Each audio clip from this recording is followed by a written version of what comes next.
स्वागत है आपका मेरे YouTube channel Gauri Ganesh TV में। आज की कहानी है उल्टा पुल्टा। टप्पू बहुत ही बुद्धिमान बच्चा था। अपनी कक्षा में हमेशा अव्वल आता था। वह बहुत ही जिद्दी और शरारती भी था। उसके माता पिता उसे समझाने की बहुत कोशिश करते, बेटा जिद नहीं करते, मगर वह अपने माता पिता की बातों पर जरा भी गौर नहीं करता था और अपने माता पिता को बहुत ही परेशान करता था। उसके माता पिता उसे सुबह सैर करने के लिए कहते, पर वह उनके जरा नहीं सुनता था। उसके पिता गुस्से में उस पर ठंडा ठंडा पानी फेंकते, मगर फिर भी वह रजाई ओढ़कर चुपचाप सो जाता। उस पर अपने माता पिता की बातों का कोई असर नहीं पड़ता था। शरारती होने के साथ साथ वह बहुत जिद्दी भी था। कई बार दूसरों के सामने उसके माता पिता को बहुत शर्मिंदा होना पड़ता था। कभी कभी तो वह अपनी माँ पर इतना बिगड़ता और कहता कि माँ खाने में कैसी सब्जी बनाई है, मुझे बाजार से पिज्जा मंगवा कर दो, मैं तो छोले भटूरे खाऊंगा, घर का खाना नहीं खाऊंगा। उसके माता पिता बहुत समझाते, बेटा बाहर का खाना खाकर तुम बीमार पड़ सकते हो, लेकिन उस पर उनकी बातों का कोई असर नहीं होता था। अगर वह बात मानता था तो केवल अपनी दादी की। उसके स्कूल में कुछ दिन की छुट्टियां आने वाली थी।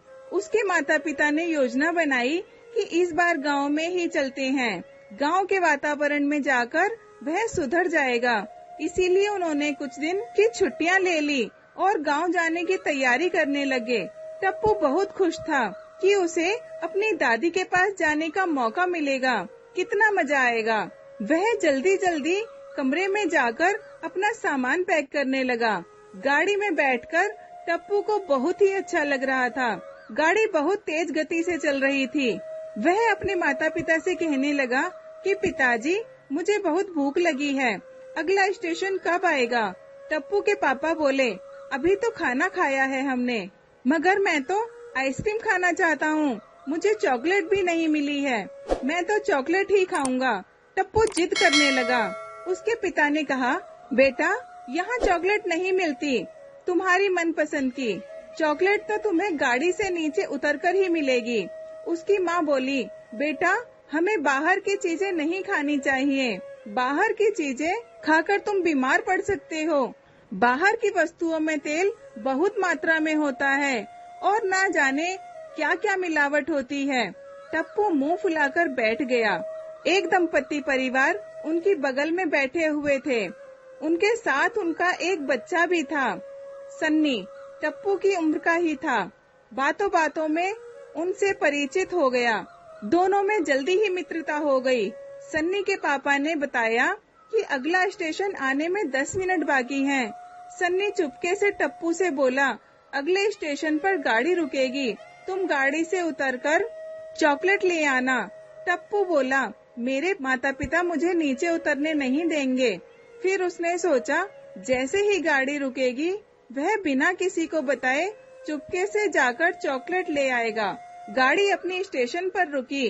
वह चॉकलेट लेने के चक्कर में जल्दी से गाड़ी से नीचे उतरने लगा। अचानक उसका संतुलन बिगड़ गया और वह धड़ाम से नीचे गिर गया। सौभाग्य से उसे ज्यादा चोट नहीं लगी। देखते देखते लोगों की भीड़ इकट्ठा हो गई। वे बोले, संभल कर क्यों नहीं चलते? रोते रोते वह बोला, मैं चॉकलेट लेने उतर रहा था। उसके माता पिता उसकी इस हरकत से बहुत ही दुखी होकर बोले, कहना न मानने के कारण तुम्हारी यह दुर्गति हुई है। टप्पू पर इस बात का कोई असर नहीं हुआ। गांव पहुँचे तो सबसे पहले डॉक्टर को दिखाया। डॉक्टर ने कहा कि थोड़ी मोच आई है, कुछ दिन चलने से परहेज करना होगा। उसके पिता बोले, मोच के कारण तुम कहीं बाहर नहीं जा सकते, तुम्हें सारी छुट्टियां घर में ही गांव के अंदर बितानी पड़ेंगी। यह सुनकर टप्पू बहुत ही दुखी हो गया था। वह अपनी दादी के घर पहुंच गया था। जंगल में अकेला घर था। उसके आसपास कोई भी घर नहीं था। उसकी दादी का घर पुरानी हवेली से कुछ कम नजर नहीं आ रहा था। गांव आकर उसका मन खुश हो गया। घर के बाहर फुलवारियां देखकर उसका मन मंत्रमुग्ध हो गया। अपनी दादी को कहने लगा, दादी, आपके घर में तो इतने सारे फूल हैं, यहाँ पर मुझे दौड़ना अच्छा लगेगा। क्या करूँ? मैं अभी तो दौड़ नहीं सकता। मैं जब ठीक हो जाऊंगा तो मैं यहाँ पर झूला झूलकर और पौधों को लगाकर अपना समय बिताऊंगा। उसकी दादी हंसते हुए बोली, बेटा, तुम्हारा जो मन में आए वह करो। यहाँ तुम्हें रोकने टोकने वाला कोई नहीं है। जहाँ तुम्हारा मन हो वहाँ जाओ। इस घर में बहुत सारे कमरे हैं, जो चाहे करो। तुम्हारे पिता के बचपन के कमरे में जा सकते हो, वहाँ खूब सारे खिलौने हैं। पर अपने दादाजी के कमरे में मत जाना। दादाजी का सामान मत छेड़ना। वहाँ पर कुछ बहुत ही कीमती और पुरानी चीजें पड़ी हैं। तुम्हारे दादाजी की यादें हैं। वहाँ किसी भी प्रकार की छेड़छाड़ मुझे पसंद नहीं है। जो चीज जैसी है, जहाँ है वहीं रहे तो अच्छा है। बाकी तुम हर जगह खेल सकते हो। टप्पू बहुत खुश हो गया, पर पापा के कमरे में भी वह बैठा बैठा अकेले बहुत बोर हो रहा था। उसे समझ नहीं आया कि वह किसके साथ खेले। यहाँ तो कोई बच्चा उसकी उम्र का नहीं था जिसके साथ वह खेल सकता था। कुछ देर अकेले ही खिलौनों के साथ खेलने लगा। जब बोर हो गया तो वहाँ से बाहर चला गया। अचानक उसे याद आया कि दादी ने कहा था कि दादाजी के कमरे में नहीं जाना। ऐसा दादाजी के कमरे में क्या हो सकता है? मुझे जाकर देखना चाहिए। कितना मजा आएगा। मुझे यह काम चुपचाप करना होगा। किसी को पता नहीं चलना चाहिए, नहीं तो दादी को बहुत बुरा लगेगा। दिन में जब सब दोपहर का खाना खाकर सुस्ता रहे थे, तब टप्पू चुपके से अपने कमरे से बाहर निकला और घूमते घूमते उसने अपने दादाजी का कमरा देखा। उसने सोचा, आसपास कोई भी नहीं है। चलो चुपके से इसके अंदर घुस जाता हूँ और दरवाजा अंदर से बंद कर लेता हूँ। वैसे भी यहाँ कौन आता है? किसे पता चलेगा कि मैं कहाँ हूँ? यहाँ तो बहुत सारे कमरे हैं। दादाजी का कमरा बहुत बड़ा था। वहाँ मेज पर दादा दादी की एक बड़ी सी तस्वीर थी। वह काफी पुरानी नजर आ रही थी। उस कमरे में बहुत पुरानी चीजें भी थी, शायद अंग्रेजों के जमाने की थी। टप्पू सभी चीजों को बड़े ध्यान से देख रहा था। टप्पू वहाँ जाकर बहुत खुश था। उस कमरे के अंदर और छोटा कमरा था, पर वह ताले से बंद था। इस कमरे के अंदर क्या हो सकता है? टप्पू ने सोचा। और इस ताले की चाबी कहाँ है? तभी माँ की आवाज आई तो टप्पू जल्दी से वहाँ से बाहर आ गया। शाम हो गई थी। माँ रात के भोजन के लिए टप्पू को आवाज लगा रही थी। कितना समय बीत गया, टप्पू को तो पता ही नहीं चला। समय का अंदाजा ही नहीं रहा। खाने में क्या बना है? माँ टप्पू ने पूछा। माँ बोली, आज हमने गांव की एक खास सब्जी बनाई है। तुमने कभी खाई नहीं होगी। खाकर बताना कैसी है, क्या है। मुझे सब्जी रोटी नहीं खानी थी। मेरा मन तो केक खाने का कर रहा है। सब्जी तो हमेशा ही खाते हैं। यह कहकर टप्पू ने मुंह बना लिया। रात के खाने में मक्की की रोटी और सरसों का साग था। बेहद स्वादिष्ट बना था। दादी ने ऊपर से मक्खन डाल दिया था। इससे उसका स्वाद और भी ज्यादा बढ़ गया था। आज तो टप्पू ने मजे से खाना खा लिया, क्योंकि वह बहुत स्वादिष्ट बना था। टप्पू अपने पापा से बोला, कल मैं सब्जी नहीं खाने वाला। कल तो मुझे केक ही चाहिए। अगर आप उसे नहीं लेकर आए तो मैं खाना ही नहीं खाऊंगा। एक तो मेरे पैर में चोट लगी है और मैं कहीं खेलने भी नहीं जा सकता। मैं तो बोर ही हो जाऊंगा। टप्पू गुस्से में बोला। दादी बोली, बेटा, यह गांव है, यहाँ पर यह सब नहीं मिलता। तुम्हें घर का बनाया हुआ खाना ही खाना होगा। घर का खाना भी बहुत स्वादिष्ट होता है। बेटा, जिद नहीं करनी चाहिए। टप्पू को बहुत बुरा लगा। उसकी दादी पर टप्पू को बहुत गुस्सा आ रहा था, क्योंकि उसकी दादी ने उसे बाहर का खाने के लिए इनकार किया था। ठीक है, जब दादी भी मेरी बात नहीं मानती हैं, तो मैं भी क्यों दादी की बात मानूं? टप्पू ने गुस्से में सोचा, मैं भी अब से रोज दादाजी के कमरे में जाऊंगा और वहाँ पर चीजें उलट पुलट कर देखूंगा, सब चीजें छेड़ूंगा। मैं भी देखता हूँ कौन मुझे रोकता है। टप्पू अब अपना ज्यादातर समय दादाजी के कमरे में बिताने लगा। वह अपने दादा की चीजों को उलट पुलट कर देखता रहता था। एक दिन टप्पू ने इधर उधर देखा।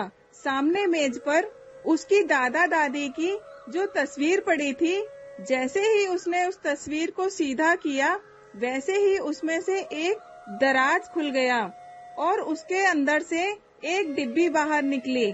टप्पू ने बड़ी हैरानी से उस डिब्बी को देखा। उसने सोचा, क्यों ना इसे खोलकर देखा जाए, इसमें क्या हो सकता है। जैसे ही टप्पू ने डिब्बी उठाई, उसके अंदर से एक बड़ी सी चाबी निकली। वह काफी पुरानी नजर आ रही थी। टप्पू के दिमाग में एक विचार आया, हो ना हो यह चाबी इसी ताली की हो सकती है। चलो देखते हैं, आज पता चल जाएगा कि दरवाजे के अंदर आखिर है क्या। टप्पू ने थोड़ा घबराते हुए दरवाजा खोला। कमरे के अंदर बहुत ही पुरानी और कीमती चीजें थीं, बहुत अनोखी दिखती थीं। टप्पू बहुत ही हैरान था, यह सब क्या है। ऐसी चीजें उसने पहले कभी नहीं देखी थी। कुछ पुरानी तलवारें, मुकुट, मूर्तियाँ, तस्वीरें, संदूक, कुछ पुराने कपड़े, कुछ पुरानी दूरबीन, लेंस और कुछ बहुत ही पुरानी किताबें वहाँ पड़ी हुई थी। उसने एक शीशा उठा लिया। उसमें वह अपनी शक्ल सूरत देखने लगा कि मैं कितना गंदा हूँ। क्या मैं ऐसा ही हूँ? नहीं, मैं ऐसा नहीं हूँ। आईने में धूल जमी हुई थी। वह एक कपड़े से उस आईने को साफ करने लगा। जैसे ही उसने अपनी उंगली शीशे पर घुमाई, वह शीशे के आर पार चली गई। अरे यह क्या? फिर टप्पू ने अपना सिर उसमें डालकर देखने लगा और लुढ़क कर दूसरी तरफ जाकर गिर गया। वह जल्दी से उठ खड़ा हुआ। वह सोचने लगा कि वह शीशा कहाँ गया। शीशा लुढ़क कर पता नहीं कहाँ जा लगा था। वह शीशा उसे नहीं मिला। उसका माथा चकरा गया। उसका ध्यान अपने पैर की तरफ गया। उसके पैर की मोच ठीक हो चुकी थी। यह क्या? मेरी टांग तो बिल्कुल ठीक हो गई है। उस कमरे में उसे सब चीजें अलग अलग दिखाई दे रही थी। उसे अपने कमरे की सारी चीजें दूसरी तरफ नजर आने लगी थी। वह अपने मन में सोचने लगा कि मैं थक गया हूँ, इसी कारण शायद मुझे उल्टा उल्टा दिखाई दे रहा है। वह जल्दी से वहाँ से भागकर अपने कमरे में लौट आया। चलो थोड़ी देर सो जाता हूँ और चुपचाप सोने की कोशिश करने लगा। थोड़ी ही देर में उसे नींद आ गई। उसकी आँख माँ की आवाज से खुली।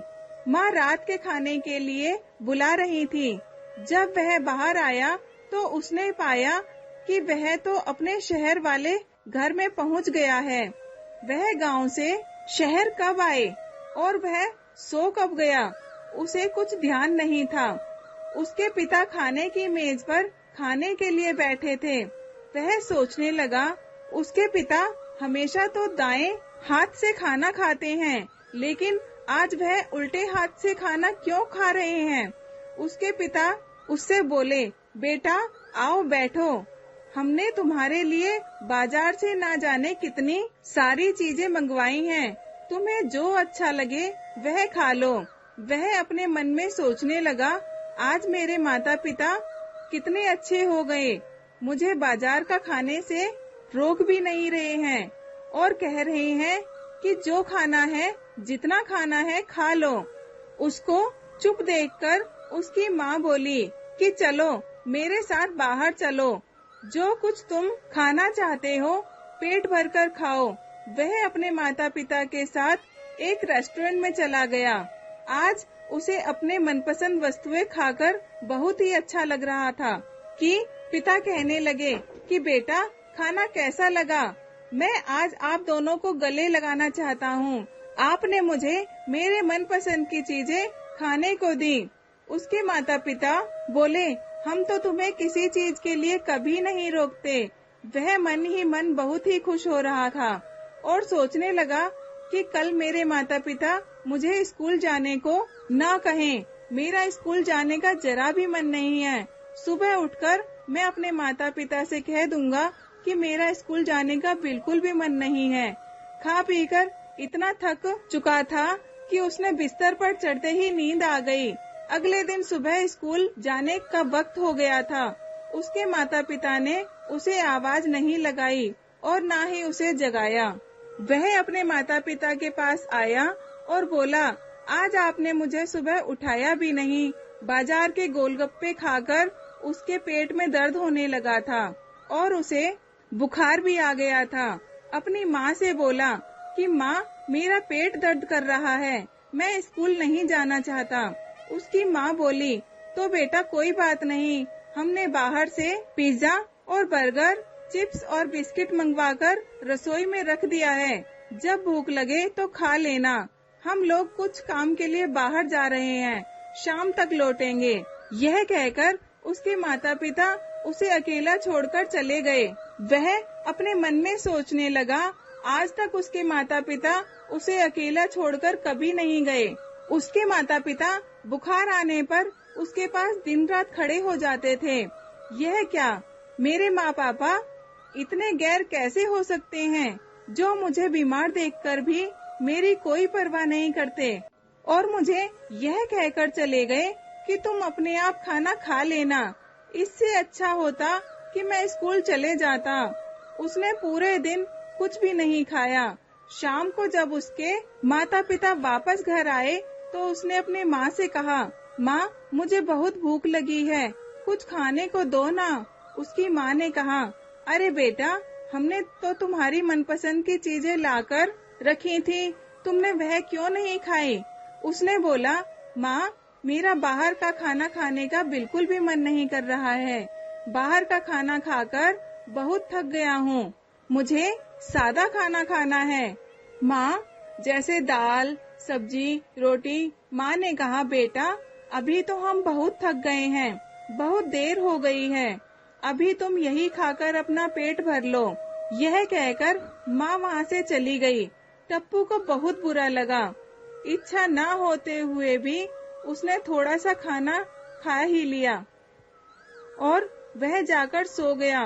दूसरे दिन जब वह स्कूल गया तो वह सोचने लगा कि मैडम मुझे डांट देंगी कि कल तुम स्कूल क्यों नहीं आए।